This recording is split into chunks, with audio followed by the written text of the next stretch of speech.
Sanibonani bafethu, ake nginibele lapha futhi nginamukele kulesikhathi kuyona i-channel ehamba phambili i-Radio Inkeza. Lami igama ngumfeza ukuthi uthunga khumalo bathi la sibona amagomede. Ngiphinde ngicela ukuthi-ke ngana kwethu bangabe usemusha wenze sure ukuthi uyasubscribe, ulandele ku-Facebook @Radio Inkezo, kanjalo futhi naku-TikTok @Radio Inkezo. Wey'ngane zakwethu, kunodaba engifuna silidinga idelana, udaba oluthinta uKhaya uMfoka Dlamini, ubaba wamawele la khulunywa ngawo kakhulu ey'nkundleni zokuxhumana. Kuzokhombela ukuthi kunodaba oluke lenzeke kulamaviki esiphuma khona okanye kuleli viki esiphuma khona.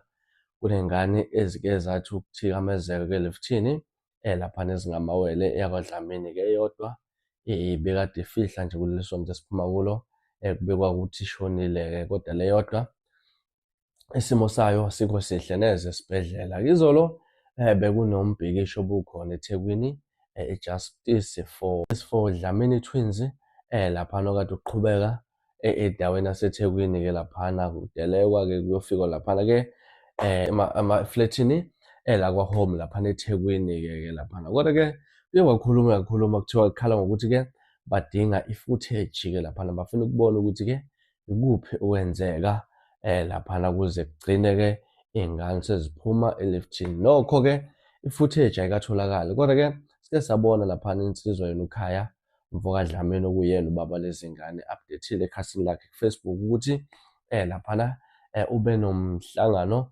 okanye bamfonelile laphana bakwa-home bathi-ke bacela ukuba nomhlangano naye-ke lokuyodingidwa lolu daba-ke. Sike sesibona laphana-ke ama-comment amaningi kade phela akhala ngokuthi-ke ungavumi makuthiwa khona abafuna ukukuhlafunisa khona kuphele kanjalo-ke. Namanje engicabanga ukuthi abantu abaningi bebalindele ukuthi-ke lizothi lishone la namhlanje i-footage izobe isikhona-ke laphana-ke. Kodwa namanje kuke kwaba khona amahebezi ukuthi engathi i-footage isikhona, kodwa namanje saloku sibhekile lutho i-footage-ke laphana-ke. Kwase kungena nama-SMS la kade lokhu iphosta laphana insizwa kaDlamini ithi-ke engathi umhlangano ugcina uhlehlele usuku olulandelayo.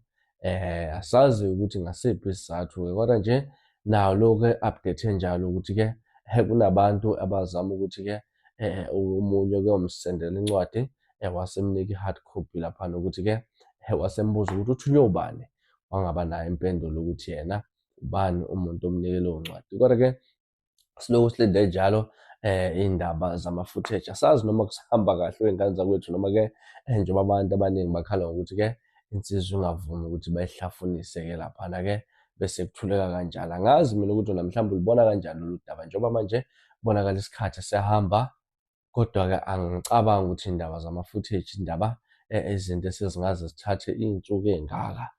Angazi. Wena mhlawumbe ubona kanjani ulapha ekhaya? Ake sivele silidingide lolu daba khona lana hlanu comment section, ke ungitshele olwakho uvuthwe wena. Mhlawumbe lolu daba ulibona kanjani ngokwakho? Lolu daba ulibona kanjani? Hlanu comment section ke ngizwe mina olwakho uvo ngalolu daba. Mina ngila Sibonwe Ngane Zakwethu sengiphuma njena, kodwa ngiyathembisa ukuthi ngiyabuya futhi nenye video ngesikhathi esilandelayo. Kwakho usiphathe kahle, libe nosuku olumnandi. Ngithanda kakhulu.